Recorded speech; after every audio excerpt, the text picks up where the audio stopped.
आप देख रहे हैं सुदर्शन न्यूज।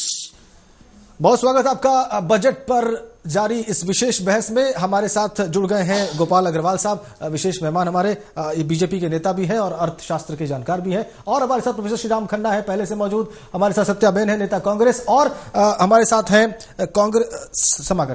सपा सांसद तूफानी सरोज जी। चर्चा को आगे बढ़ाते हैं। खन्ना साहब, मुझे पता है आपके पास समय बहुत कम है, इसलिए यह समझना बहुत जरूरी कि मनरेगा पर विपक्ष का हमला रहता है। 33,000 करोड़ रुपए इस बार आवंटित किए गए हैं, यह फ्लैगशिप योजना है। और इसके अलावा 24,596 करोड़ रुपए आदिवासियों के लिए दिए गए हैं। स्वास्थ्य सेवा योजना में रिक्शा वालों, ऑटो और टैक्सी वालों को भी शामिल किया गया है। दिक्कत यह कि क्या सच में इनको ये सुविधा मिल पाएगी, यह बीमा योजना से कोई फायदा हो पाएगा, या सिर्फ और सिर्फ ये पॉपुलिस्ट मेजर्स हैं, ये सिर्फ लोकप्रिय तरीके हैं ताकि वोट बटोरे जा सके अगले चुनाव में। ये चार्ज है विपक्ष का। जी, ये देखिए, जहां तक मनरेगा की बात है जी, जब ये स्कीम आई थी तो विरोध पक्ष ने इसका बहुत विरोध किया था, परंतु वास्तविकता देखिए, हर प्रदेश में जहां ईमानदारी से ये इंप्लीमेंट हुई है स्कीम, वहां पर खेती मजदूर को ऐसे सीजन में जब उसकी ना बुआई हो रही है ना कटाई हो रही है, उसको नौकरी मिली है। और इस कारण से तमाम जिलों में जो खेतीहर मजदूर है उसकी मजदूरी आज की डेट में दुगनी हो गई है, डबल, क्योंकि मनरेगा में उसको ज्यादा दाम मिल रहा है। तो जो उसको 100-125 रुपए मिलता था, वो कहता जी मैं काम नहीं करूंगा आपके खेत पे। और इसी कारण से शरद पवार जी जोर जोर से कह रहे हैं कि मनरेगा का दोबारा विश्लेषण करना पड़ेगा, क्योंकि महाराष्ट्र के जो उनकी किसान बेस है, जो उनकी खेती वाले छोटे खेतों के लोग हैं, वो कहते हैं कि हमें मजदूर नहीं मिलते हैं क्योंकि मनरेगा में चले जाते हैं। तो आप ये समझ लीजिए, मनरेगा एक सक्सेसफुल स्कीम रही है, इसका उदाहरण और उसकी एविडेंस हमारे सामने है जी। और इसी कारण से कॉस्ट ऑफ प्रोडक्शन फलों की और सब्जियों की बढ़ गई है जी, क्योंकि जो डबल हो गया दाम खेतीहर मजदूर का, और वही लेबर जाती है काश्तकारी में जी। नहीं तो ये देश सब्जियों की वो आज बाजार में हमारे को इन्फ्लेशन के ऊपर मार रही है, परंतु मुझे उसका दुख नहीं है क्योंकि गरीब आदमी को रोजी दे रही है। ओवरऑल आपने खुद ही दोनों पक्ष बता दिए सर। नहीं मैं, अच्छा दूसरी बात जी, जहां तक आप आदिवासियों की बात कर रहे हो जी, जितने जिलों में नक्सलवादी बंदूकें लेकर लड़ाई कर रहे हैं प्रदेश सरकारों से, वो सभी ट्राइबल ब्लॉक्स हैं और डिस्ट्रिक्ट्स हैं। कल मैं किसी एक एमपी से बात कर रहा था, वो कह रहे थे मेरे जमशेदपुर ब्लॉक में 11 में से मेरी कॉन्स्टिट्यूएंसी में 10 ब्लॉक नक्सलवादी प्रभावित हैं। तो उस इलाके के आप ट्राइबल्स के लिए कोई काम नहीं करेंगे क्या? क्या आपने भारत के संविधान को मजबूती नहीं देनी है? जब हजारों लोग बंदूकें लेकर संविधान की को चुनौती दे रहे हैं तो उनकी तरफ आपको ध्यान देना पड़ेगा जी। तीसरी बात आपने तो अभी इतने दिन हो गए सर, इतने दिन हो गए मनरेगा की योजना चलते हुए, कहां ध्यान दिया है? तीसरी बात जो है आपकी smart card based health insurance की जी, तो ये भी एक सक्सेसफुल स्कीम होने जा रही है, क्योंकि आप देख लीजिए आज गरीब आदमी प्राइवेट अस्पतालों में इलाज नहीं करा सकता, बिल्कुल, परंतु इस हेल्थ इंश्योरेंस की स्कीम का कार्ड उसके हाथ में होगा तो वो किसी प्राइवेट हॉस्पिटल में उसकी अंदर जाके करवा सकेगा और उसको मना नहीं कर सकेगा जी जी। और ये प्रूव किया है प्राइवेट हॉस्पिटल्स ने। कर्नाटक में जी, डॉक्टर देवी शेट्टी का जो अस्पताल है जी, नारायण हृदयालय जी, उसमें गरीब आदमियों का इलाज होता है जी, ग्रुप इंश्योरेंस स्कीम के। अगर कर्नाटक में एक प्राइवेट हॉस्पिटल यह कर सकता है, तो अगर सरकार चाहे तो ये देश की हेल्थ सर्विसेज की कायापलट नहीं कर सकती। मैं इसको एक रेवोल्यूशनरी स्कीम मानता हूं, क्योंकि आज दिल्ली में भी जो डोमेस्टिक सर्वेंट्स हैं, रिक्शा चालक हैं, उनकी कार्ड बन रहे हैं कि साहब ये कार्ड बन जाएगा तो बीमारी में आप जाके इलाज करा सकते हो, तो ये तो बहुत अच्छी बात है। नहीं, पहली वाली बात में मैं आ जाता हूं। आपने कहा कि देश के सभी लोगों का विकास होना चाहिए, मनरेगा रोजगार दे रहा है, सब्जियों की कीमत बढ़ रही है। सर आपने खुद ही दोनों पक्ष रख दिए, आप मुझे बताइए, सब्जियों की कीमत बढ़ रही है, ये भी सरकार की समस्या है। दूसरी बात, सिर्फ 100 दिन के रोजगार की बात है। और तीसरी बात, वायलेंस कहां खत्म हो गया है? नक्सल इलाकों में तो वायलेंस और बढ़ा है, लगातार हमारे सैनिक बल मारे जा रहे हैं। करने के लिए आपको ट्राइबल्स के डेवलपमेंट पे पैसा खर्चना पड़ेगा जी, ट्राइबल एरियाज में डेवलपमेंट चाहिए आपको, और ट्राइबल डेवलपमेंट पे आप यदि खर्च नहीं करेंगे तो बंदूकें और उठेंगी। नहीं तो मनरेगा ने ऐसा काम कहां किया है सर कि उसकी सफलता? मैं तो ट्राइबल वाला जो पॉइंट आप बता रहे थे कि ट्राइबल पे इतने 1000 करोड़ रुपए जी, हाँ, 24,596 वो जायज है, और वो मुझे लगता है वो भी कम है जी, वो भी कम है। और मनरेगा में भी आपको ज्यादा करना पड़ेगा, क्योंकि अभी भी कई इलाके हैं जहां पर जो किसान है, अब देखिए बिहार से पंजाब आने वालों की मजदूरी के लिए जो संख्या वो कम हो गई है। जी जी। बिहार का मजदूर कहता है मैं क्यों जाऊं पंजाब, मुझे यहां नौकरी मिल रही है। और पंजाब में उसी कारण से, और पूछिए किसान से, जो दिहाड़ी है खेतिहर मजदूर की 2-3 गुनी हो चुकी है, बढ़ गई है। और इससे जो है चीजों की कीमत बढ़ रही है, फूड आइटम्स की कीमत बढ़ रही है, सब्जियों की कीमत बढ़ रही है। नक्सलाइट इलाके में बहुत सारे में नक्सलवादी नहीं चाहते कि मनरेगा योजना सफल हो, क्योंकि उससे जो बेरोजगार लोग थे, जो जिनको काम नहीं मिलता था, जो गरीब लोग थे, उनको वो बेवकूफ बना लेते थे और अपने उसमें पक्ष में कर लेते।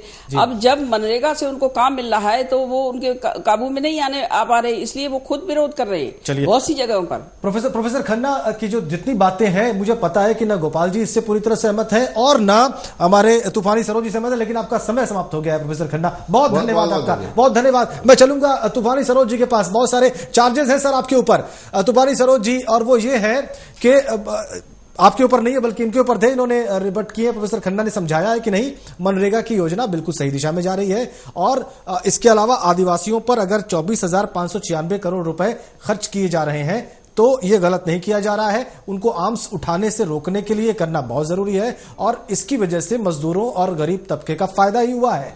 तूफानी सरोज जी, प्रतिक्रिया आपकी।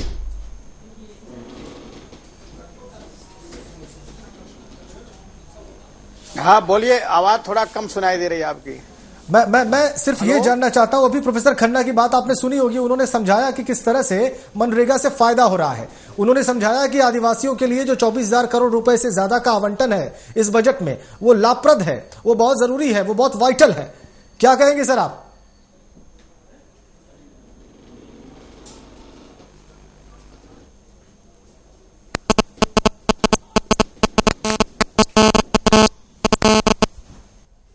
काम करने के बाद आदमी बाकी जो है कि 265 दिन बेरोजगार पड़ा रहता है, दूसरी जगह कोई काम भी नहीं कर पाता, काम नहीं खोज पाता है, उसी मनरेगा का लालच पड़ाता है। तो 100 दिन की काम देने से क्या भुखमरी दूर हो जाएगी?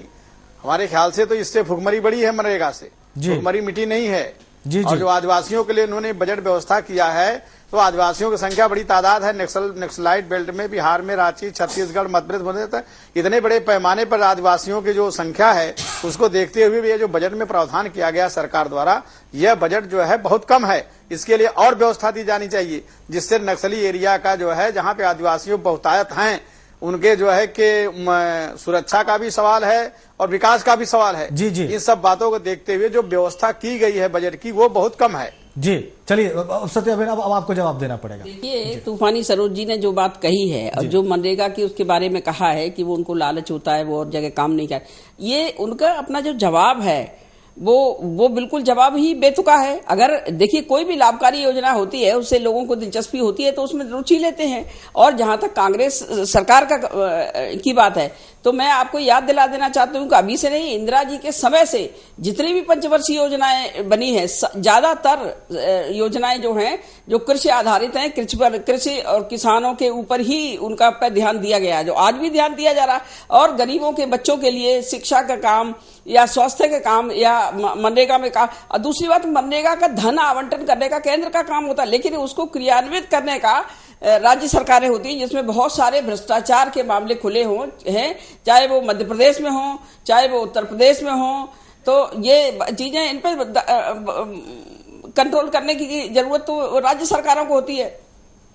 तो कुल मिला के आपको लगता है कि राज्य सरकारों की दिक्कत है? जी गोपाल दास अग्रवाल जी, बहुत स्वागत है एक बार फिर से आपका। और हमारे साथ एक नए मेहमान जुड़ गए, उनका परिचय करा दूं और फिर आप अपनी बात जारी रख सकते हैं। अनुराग वर्मा जी, वरिष्ठ पत्रकार, हमारे साथ, स्वागत है आपका सर। अब गोपाल अग्रवाल जी। जी देखिए, मैं इस बजट के ऊपर जो आज चर्चा है, एक बहुत स्पष्ट 2-3 चीजें मैं कर देना चाहता हूं कि हम ना मनरेगा स्कीम पे डिस्कशन कर रहे हैं, ना उसका देश की आर्थिक पे क्या उसका इफेक्ट हो गया है। आज हम जो बजट के ऊपर डिस्कशन कर रहे हैं, तो एक बहुत महत्वपूर्ण बात ये आती है कि मनरेगा कांग्रेस की फ्लैगशिप कंपनी है, जिसके बल पे इन्होंने पिछली बार इलेक्शन जीता। पिछले साल इन्होंने उसमें जो प्रोविजन किया बजट में, वो 40,000 करोड़ किया और बाद में रिवाइज एस्टीमेट में यही चिदम्बरम साहब ने उसको 25,000 करोड़ कर दिया और इस बार वो प्रोविजन कर रहे हैं 33,000 करोड़ का।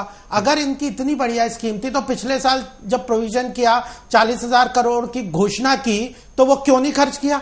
फिर 25,000 करोड़ किया और अब उसको 33,000 करोड़ का प्रोविजन करके ये क्लेम कर रहे हैं कि हमने उसमें बढ़ा दिया।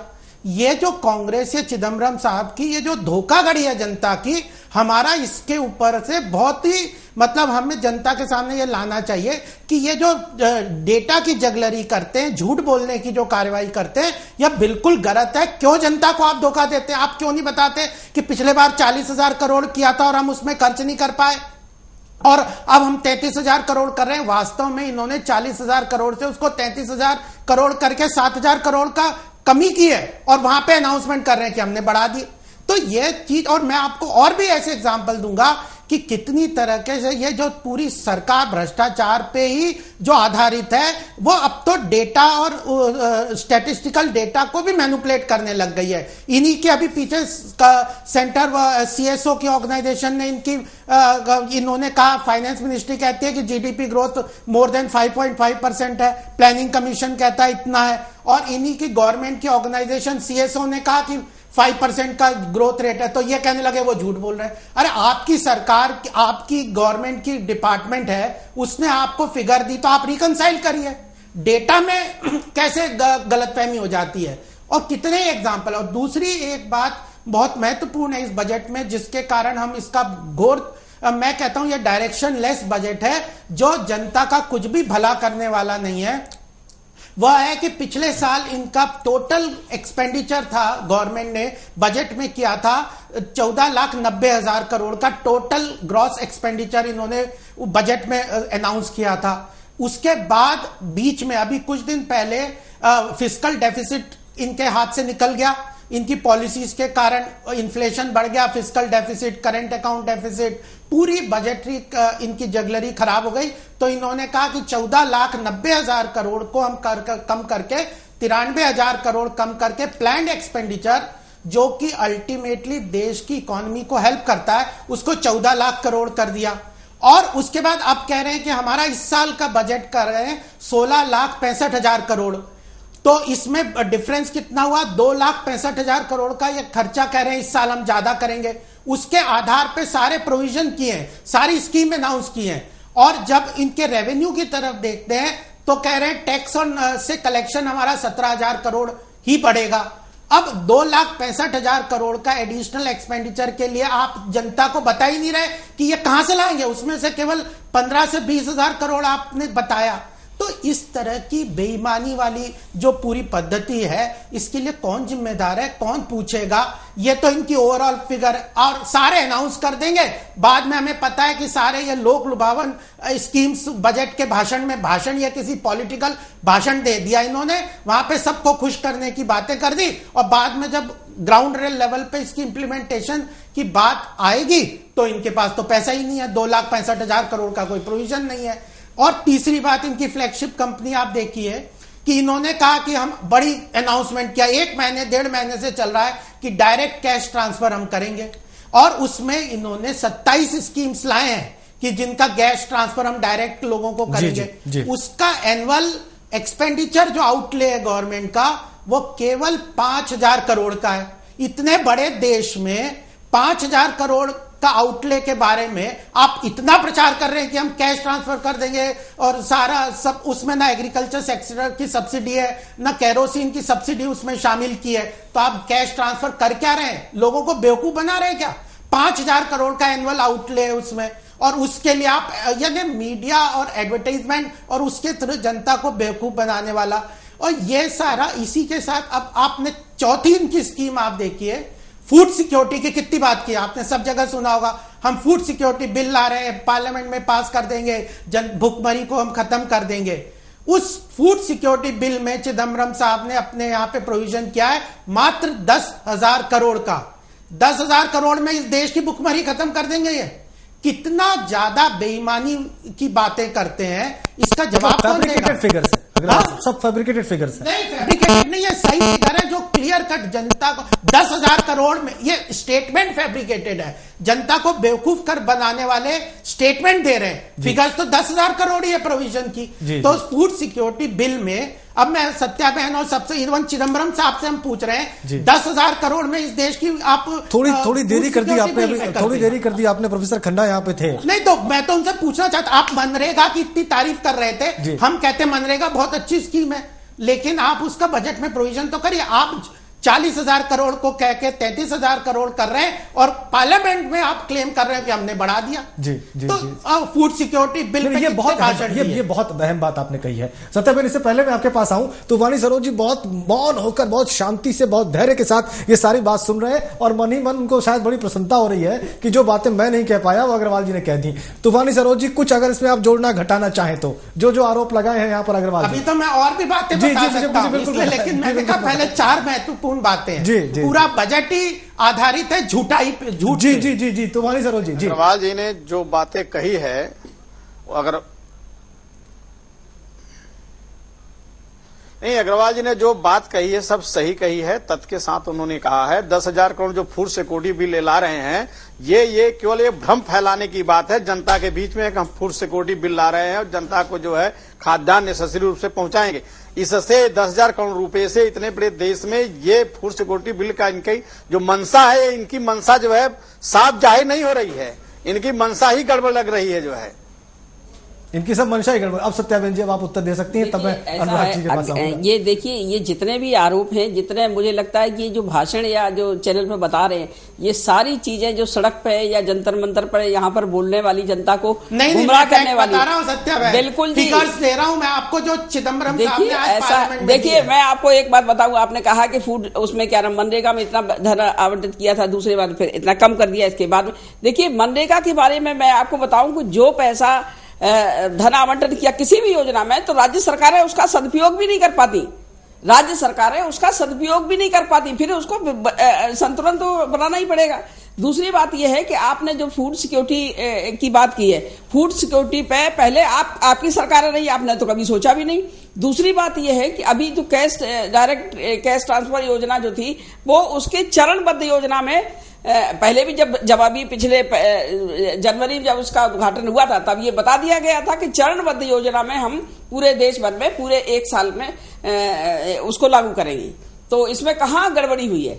ना कोई हमारी मंशा पर कोई शक होना चाहिए। उन्होंने सिर्फ ये कहा है अग्रवाल जी ने कि आपने 40,000 करोड़ रुपए पहले रखे थे शुरुआत में, अब 33,000 करोड़ कर दिया है और आप ये क्लेम करते हैं कि हमने बढ़ा दिया है। पहला देखिए, ऐसा है ना कि वो मैंने बताया ना कि राज्य सरकारें उसका सदुपयोग नहीं कर पाती। पैसा तो केंद्र सरकार ने बोलिए ना, फिर यही बोलिए कि नहीं सदुपयोग बढ़ा दिया, क्यों बोल रहे हैं? नहीं, राज्य सरकारें उसका सदुपयोग कर ही नहीं पाती, लेकिन जब जो पैसा आता है तो जैसा खर्च होगा वैसा ही और उसका व्यवस्था की जाती है। चलिए, उसके बाद 5,000 करोड़ रुपए में आप कैश सब्सिडी ट्रांसफर की बात करते हैं। उनका यह आरोप है कि इतने कम पैसे में इस पूरे देश को आप कौन सी कैश सब्सिडी दे रहे हैं? देखिए, ऐसा है ना कि इसके लिए चरणबद्ध कार्यक्रम है और उसी तरह से अभी पिछले दिनों जब जनवरी में उसका उद्घाटन हुआ था ना, तो ये बता दिया था कि इतने जिलों में, और इसके लिए जो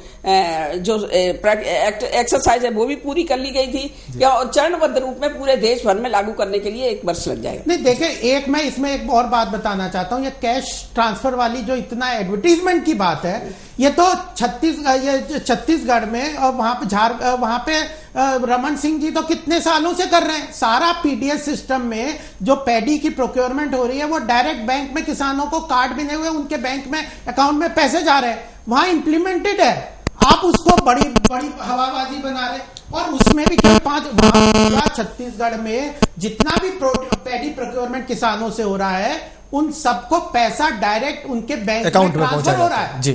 तो आप ये क्या चीज इतना एडवर्टाइजमेंट करके लोगों को बेवकूफ क्यों बनाते हैं? हमें तो चलिए, ये मीडिया का आप कह रहे हैं, मीडिया को जो है मैनिपुलेट किया जा रहा है मीडिया को। अनुराग जी, देखिए, बात जो अग्रवाल साहब ने कही वो बहुत टेक्निकल है। अगर आप एकेडमिकली चिदम्बरम साहब के बजट को देखें तो आप उसमें कहीं भी कोई जो है बजट सुनते समय आप लूपहोल नहीं निकाल सकते। लेकिन ये तो बहुत अच्छे वक्ता है चिदम्बरम साहब, मतलब एकेडमिकली उनका बजट बहुत ही एकेडमिकली करेक्ट होता है। लेकिन उसके इम्प्लीमेंटेशन में बहुत सारे पॉइंट्स ऐसे हैं जो इस समय, जो मेरा पहले इनके पहली लाइन सुनने के बाद, दूसरी लाइन सुनने के बाद जो है कि बहुत हद तक ये सरकार का चुनाव की तैयारी, आप देखिए जो मेजर पॉइंट्स थे, जो मेजर इस समय जो देश पे जो सबसे समस्याएं हैं बड़ी, वो कहीं ना कहीं इग्नोर कर दी गई जी।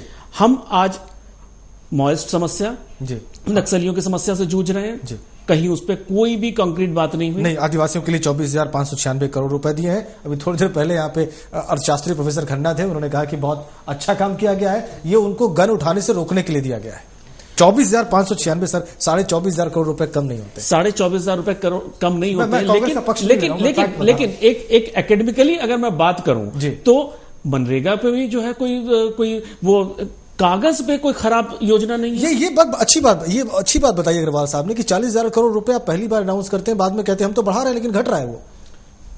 देखिए आप फैक्ट है। मेरा तो यही कहना है कि ये पूरा चिदम्बरम साहब की जितने भी स्टेटमेंट ये डिसीट पे है, ये धोखाधड़ी के ऊपर आधारित है। आप चाहे जो भी आरोप लगाए, मैं आपको आरोप नहीं लगा रहा, मैं आपको देखिए धोखाधड़ी नहीं करनी चाहिए, आप स्पष्ट बोलिए जो भी बोलना है। देखिए धोखाधड़ी इसमें किस बात की है? देखिए मैंने पहले ही कहा कि जो धन आवंटन होता है सरकार से, केंद्र सरकार, वो राज्य सरकारें खुद इस्तेमाल नहीं कर पाती। आप बताओ कि आपकी अपनी जो जीडीपी ग्रोथ की फिगर फाइनेंस मिनिस्ट्री कहती है कि 5.7 है, प्लानिंग कमीशन कहता है 5.5 है, और आपकी सीएसओ ऑर्गेनाइजेशन कहती है 5% है, और फिर फाइनेंस मिनिस्ट्री कहती है वो झूठ बोले। अरे आपके डिपार्टमेंट, आप आपस में डेटा को कैसे आप कह सकते हो कि हमें कैसे पता चलेगा क्या सच है? जी, ये तो सरकार की जिम्मेदारी है कि जो भी बात होती है टेक्निकली, जो भी फाइनेंस के बारे में बात होती है, वो सब जनता के सामने आ जाती है। तो हम जनता के सामने ला रहे हैं। इसमें कोई धोखाधड़ी ना, हमारी जितनी प्लानिंग होती है जनहित में होती है और जनता के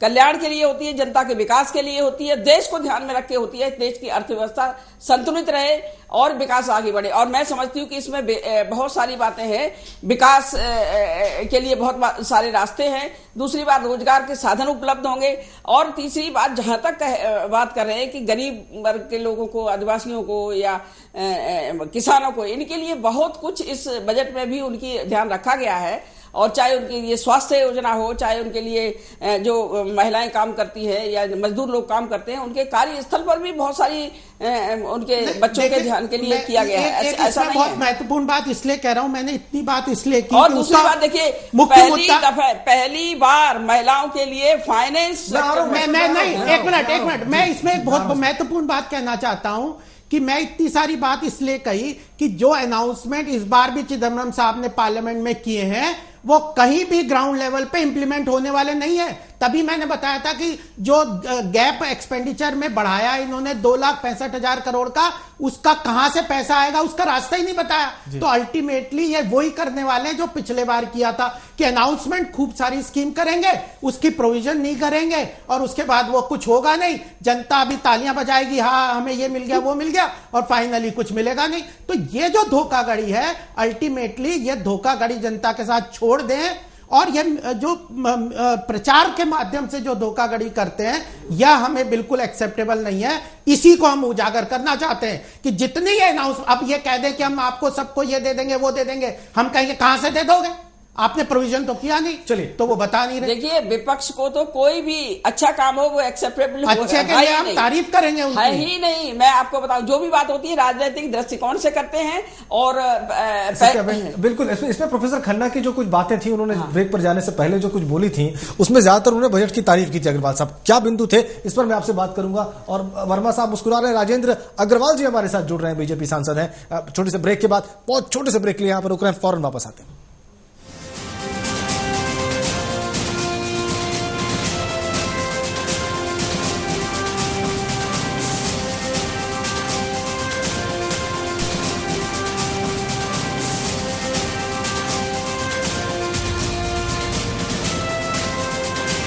आप देख रहे हैं सुदर्शन न्यूज।